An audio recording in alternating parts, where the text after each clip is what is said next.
Chapter XIII of Zastrozzi, a Romance. This recording is in the public domain. Recording by Martin Geeson. Zastrozzi, a Romance, by Percy Bysshe Shelley. Chapter XIII. The enticing smile, the modest seeming eye, beneath whose beauteous beams, belying heaven, lurk searchless cunning, cruelty, and death. Thomson. Still did Matilda's blandishments, her unremitting attention, inspire Verezzi with a softened tenderness towards her. He regarded her as one who, at the risk of her own life, had saved his, who loved him with an ardent affection, and whose affection was likely to be lasting. And though he could not regard her with that enthusiastic tenderness with which he even yet adored the memory of his Julia, yet he might esteem her, faithfully esteem her, and felt not that horror at uniting himself with her as formerly.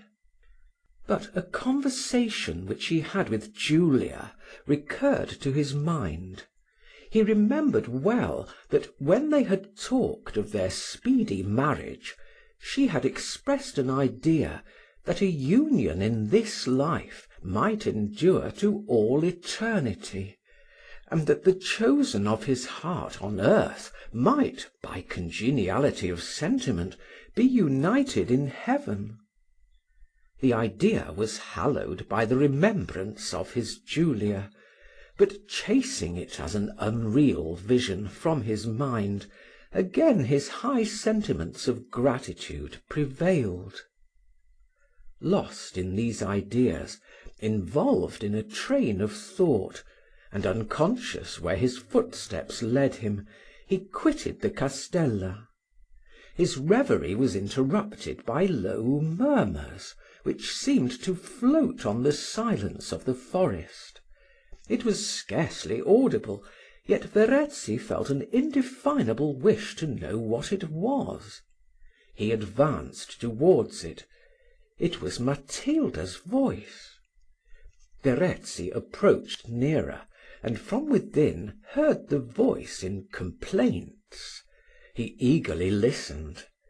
Her sobs rendered her words, which in passionate exclamations burst from Matilda's lips, almost inaudible.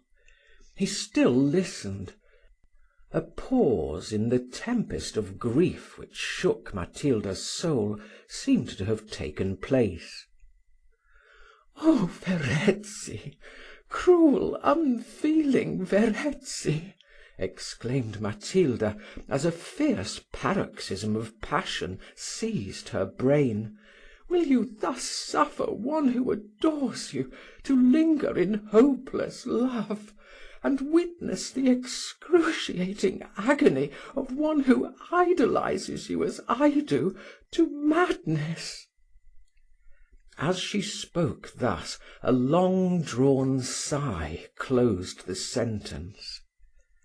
Verezzi's mind was agitated by various emotions as he stood, but rushing in at last, raised Matilda in his arms, and tenderly attempted to comfort her. She started as he entered. She heeded not his words, but, seemingly overcome by shame, cast herself at his feet and hid her face in his robe. He tenderly raised her, and his expressions convinced her that the reward of all her anxiety was now about to be reaped. The most triumphant anticipation of transports to come filled her bosom.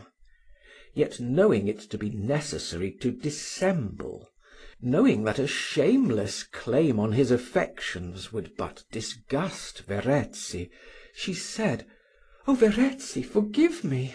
Supposing myself to be alone, supposing no one overheard the avowal of the secret of my soul, with which, believe me, I never more intended to have importuned you, what shameless sentiments, shameless even in solitude, have I not given vent to! I can no longer conceal that the passion with which I adore you is unconquerable, irresistible. But I conjure you, think not upon what you have this moment heard to my disadvantage, nor despise a weak, unhappy creature who feels it impossible to overcome the fatal passion which consumes her. Never more will I give vent even in solitude to my love. Never more shall the importunities of the hapless Matilda reach your ears. To conquer a passion fervent, tender as mine, is impossible." As she thus spoke, Matilda, seemingly overcome by shame, sank upon the turf.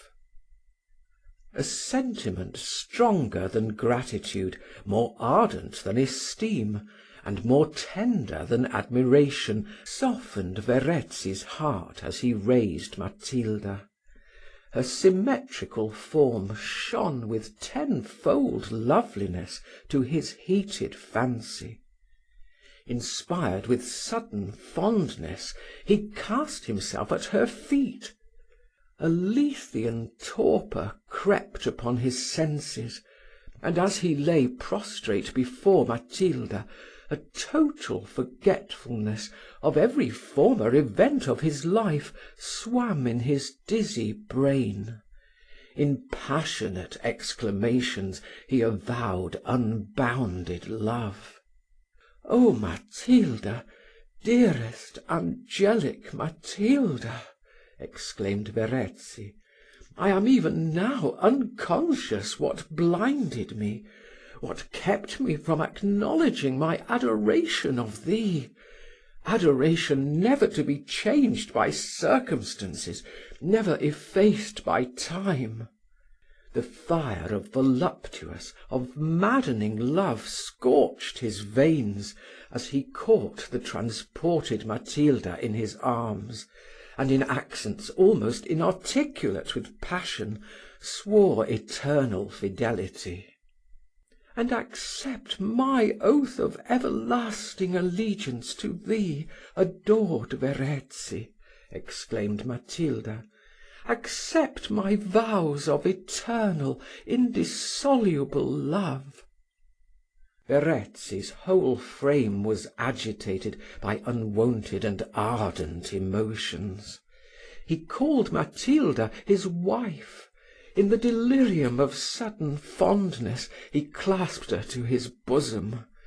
"And though love like ours," exclaimed the infatuated Verezzi, "wants not the vain ties of human laws, yet, that our love may want not any sanction which could possibly be given to it, let immediate orders be given for the celebration of our union." Matilda exultingly consented. Never had she experienced sensations of delight like these. The feelings of her soul flushed in exulting glances from her fiery eyes. Fierce, transporting triumph filled her soul as she gazed on her victim, whose mildly beaming eyes were now characterised by a voluptuous expression. Her heart beat high with transport, and as they entered the castella, the swelling emotions of her bosom were too tumultuous for utterance. Wild with passion, she clasped Verezzi to her beating breast, and, overcome by an ecstasy of delirious passion, her senses were whirled around in confused and inexpressible delight. A new and fierce passion raged likewise in Verezzi's breast. He returned her embrace with ardour, and clasped her in fierce transports. But the adoration with which he now regarded Matilda was a different sentiment from that chaste and mild emotion which had characterised his love for Julia. That passion, which he had fondly supposed would end but with his existence, was effaced by the arts of another. Now was Matilda's purpose attained. The next day would behold her his bride. The next day would behold her fondest purpose accomplished. With the most eager impatience, the fiercest anticipation of transport, did she wait for its arrival. Slowly passed the day, and slowly did the clock toll each lingering hour as it rolled away. The following morning at last arrived. Matilda arose from a sleepless couch. Fierce, transporting triumph flashed from her eyes as she embraced her victim. He returned it. He called her his dear and ever-beloved spouse, and in all the transports of maddening love declared his impatience for the arrival of the monk who was to unite them. Every blandishment, everything which might dispel reflection, was this day put in practice by Matilda. The monk at last arrived. The fatal ceremony, fatal to the peace of Verezzi, was performed. A magnificent feast had been previously arranged. Every luxurious viand, every expensive wine which might contribute to heighten Matilda's triumph, was present in profusion. Matilda's joy, her soul-felt triumph, was too great for utterance, too great for concealment. The exultation of her inmost soul flashed in expressive glances from her scintillating eyes, expressive of joy intense, unutterable. Animated with excessive delight, she started from the table, and seizing Verezzi's hand, in a transport of inconceivable bliss, dragged him in wild sport and varied movements to the sound of swelling and soul-touching melody. "Come, my Matilda," at last exclaimed Verezzi, "come, I am weary of transport, sick with excess of unutterable pleasure. Let us retire, and retrace in dreams the pleasures of the day." Little did Verezzi think that this day was the basis of his future misery. Little did he think that amid the roses of successful and licensed voluptuousness, regret, horror, and despair would arise to blast the prospects which, Julia being forgot, appeared so fair, so ecstatic. The morning came. Inconceivable emotions, inconceivable to those who have never felt them, dilated Matilda's soul with an ecstasy of inexpressible bliss. Every barrier to her passion was thrown down, every opposition conquered. Still was her bosom the scene of fierce and contending passions. Though in possession of everything which her fancy had portrayed with such excessive delight, she was far from feeling that innocent and calm pleasure which soothes the soul, and, calming each violent emotion, fills it with a serene happiness. No, her brain was whirled around in transports, fierce, confused transports of visionary and unreal bliss, though her every pulse, her every nerve panted with the delight of gratified and expectant desire, still was she not happy. She enjoyed not that tranquillity which is necessary to the existence of happiness. In this temper of mind, for a short period she left Verezzi, as she had appointed a meeting with her coadjutor in wickedness. She soon met him. "I need not ask," exclaimed Zastrozzi, "for well do I see in those triumphant glances that Verezzi is thine, that the plan which we concerted when we last met has put you in possession of that which your soul panted for." "Oh, Zastrozzi," said Matilda, "kind, excellent Zastrozzi, what words can express the gratitude which I feel towards you? What words can express the bliss exquisite, celestial, which I owe to your advice? Yet still, amid the roses of successful love, amid the ecstasies of transporting voluptuousness, fear, blighting, chilly fear, damps my hopes of happiness. Julia, the hated, accursed Julia's image, is the phantom which scares my otherwise certain confidence of eternal delight. Could she but be hurled to destruction, could some other artifice of my friend sweep her from the number of the living—" "'Tis enough, Matilda," interrupted Zastrozzi. "'Tis enough. In 6 days hence meet me here. Meanwhile, let not any corroding anticipations destroy your present happiness. Fear not, but on the arrival of your faithful Zastrozzi, expect the earnest of the happiness which you wish to enjoy for ever." Thus saying, Zastrozzi departed, and Matilda retraced her steps to her castella.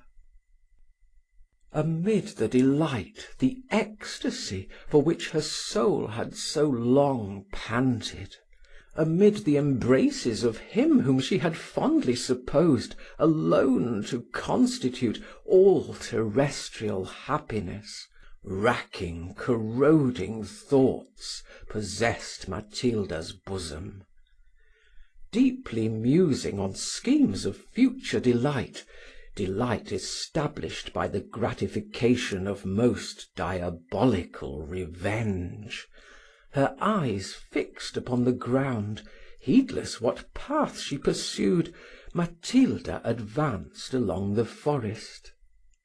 A voice aroused her from her reverie. It was Verezzi's. The well-known, the tenderly adored tone struck upon her senses forcibly. She started, and, hastening towards him, soon allayed those fears which her absence had excited in the fond heart of her spouse, and on which account he had anxiously quitted the castella to search for her. Joy, rapturous, ecstatic happiness, untainted by fear, unpolluted by reflection, reigned for 6 days in Matilda's bosom. 5 days passed away, the 6th arrived, and when the evening came, Matilda, with eager and impatient steps, sought the forest. The evening was gloomy. Dense vapours overspread the air. The wind, low and hollow, sighed mournfully in the gigantic pine trees, and whispered in low hissings among the withered shrubs which grew on the rocky prominences. Matilda waited impatiently for the arrival of Zastrozzi. At last his towering form emerged from an interstice in the rocks. He advanced towards her. Success, victory, my Matilda! exclaimed Zastrozzi, in an accent of exultation. Julia is— You need add no more, interrupted Matilda. Kind, excellent Zastrozzi, I thank thee. But yet do say how you destroyed her. Tell me by what racking, horrible torments you launched her soul into eternity. Did she perish by the dagger's point, or did the torments of poison send her writhing in agony to the tomb? Yes, replied Zastrozzi, she fell at my feet, overpowered by resistless convulsions. Who more ready than myself to restore the Marchesa's fleeted senses? Who more ready than myself to account for her fainting, by observing that the heat of the assembly had momentarily overpowered her? But Julia's senses were fled for ever, and it was not until the swiftest gondola in Venice had borne me far towards your castella, that Il Consiglio di Dieci searched for without discovering the offender. Here I must remain, for where I discovered, the fatal consequences to us both are obvious. Farewell for the present, added he. Meanwhile happiness attend you, but go not to Venice. Where have you been so late, my love? tenderly inquired Verezzi as she returned. I fear lest the night air, particularly that of so damp an evening as this, might affect your health. No, no, my dearest Verezzi, it has not, hesitatingly answered Matilda. You seem pensive, you seem melancholy, my Matilda, said Verezzi. Lay open your heart to me. I am afraid something, of which I am ignorant, presses upon your bosom. Is it the solitude of this remote castella which represses the natural gaiety of your soul? Shall we go to Venice? Oh, no, no! hastily and eagerly interrupted Matilda. Not to Venice! We must not go to Venice! Verezzi was slightly surprised, but imputing her manner to indisposition, it passed off. Unmarked by events of importance, a month passed away. Matilda's passion, unallayed by satiety, unconquered by time, still raged with its former fierceness. Still was every earthly delight centred in Verezzi, and in the air-drawn visions of her imagination she portrayed to herself that this happiness would last for ever. It was one evening that Verezzi and Matilda sat happy in the society of each other, that a servant entering presented the latter with a sealed paper. The contents were: Matilda, Contessa di Laurentini, is summoned to appear before the Holy Inquisition, to appear before its tribunal immediately on the receipt of this summons. Matilda's cheek, as she read it, was blanched with terror. The summons, the fatal, irresistible summons, struck her with chilly awe. She attempted to thrust it into her bosom, but unable to conceal her terror, she essayed to rush from the apartment, but it was in vain. Her trembling limbs refused to support her, and she sank fainting on the floor. Verezzi raised her. He restored her fleeting senses. He cast himself at her feet, and in the tenderest, most pathetic accents demanded the reason of her alarm. "And if," said he, "it is anything of which I have unconsciously been guilty, if it is anything in my conduct which has offended you, oh, how soon, how truly would I repent! Dearest Matilda, I adore you to madness. Tell me quickly, confide in one who loves you as I do." "Rise, Verezzi," exclaimed Matilda, in a tone expressive of serene horror. "And since the truth can no longer be concealed, peruse that letter." She presented him the fatal summons. He eagerly snatched it. Breathless with impatience, he opened it.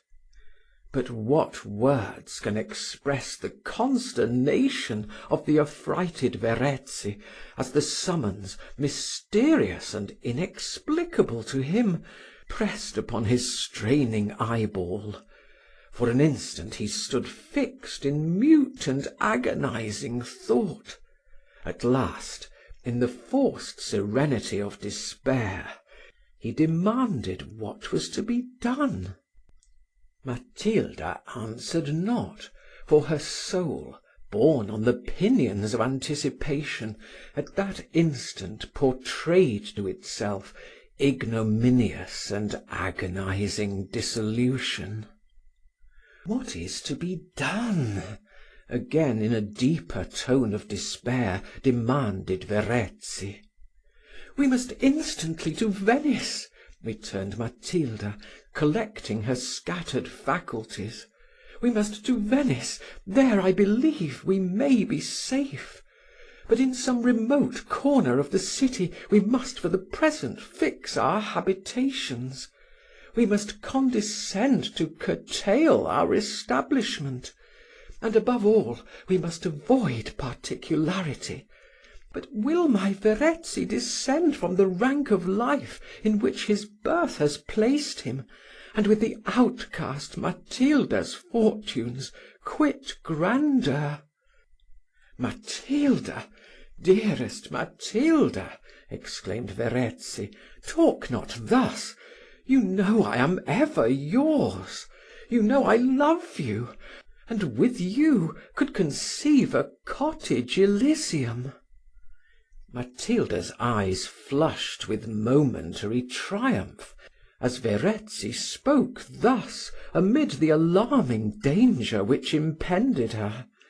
Under the displeasure of the Inquisition, whose motives for prosecution are inscrutable, whose decrees are without appeal, her soul, in the possession of all it held dear on earth, secure of Verezzi's affection, thrilled with pleasurable emotions, yet not unmixed with alarm.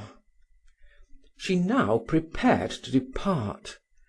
Taking, therefore, out of all her domestics but the faithful Ferdinand, Matilda, accompanied by Verezzi, although the evening was far advanced, threw herself into a chariot, and leaving every one at the castella unacquainted with her intentions, took the road through the forest which led to Venice.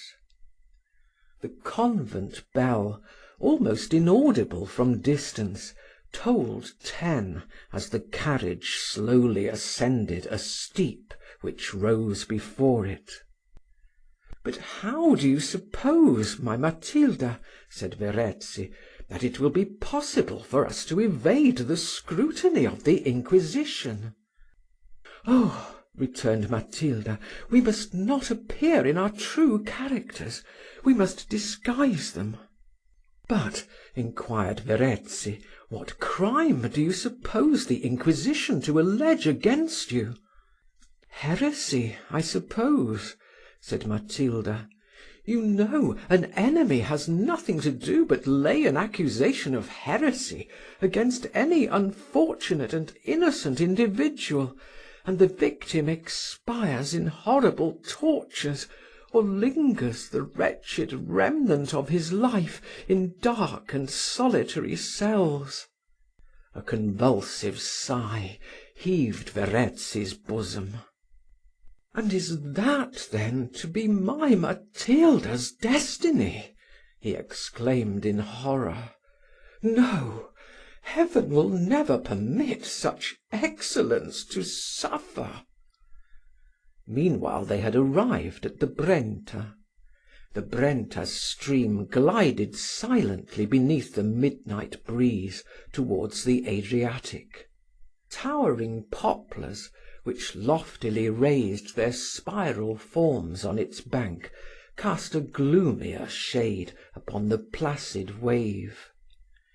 Matilda and Verezzi entered a gondola, and the grey tints of approaching morn had streaked the eastern ether before they entered the Grand Canal at Venice, and passing the Rialto, proceeded onwards to a small, though not inelegant mansion in the eastern suburbs.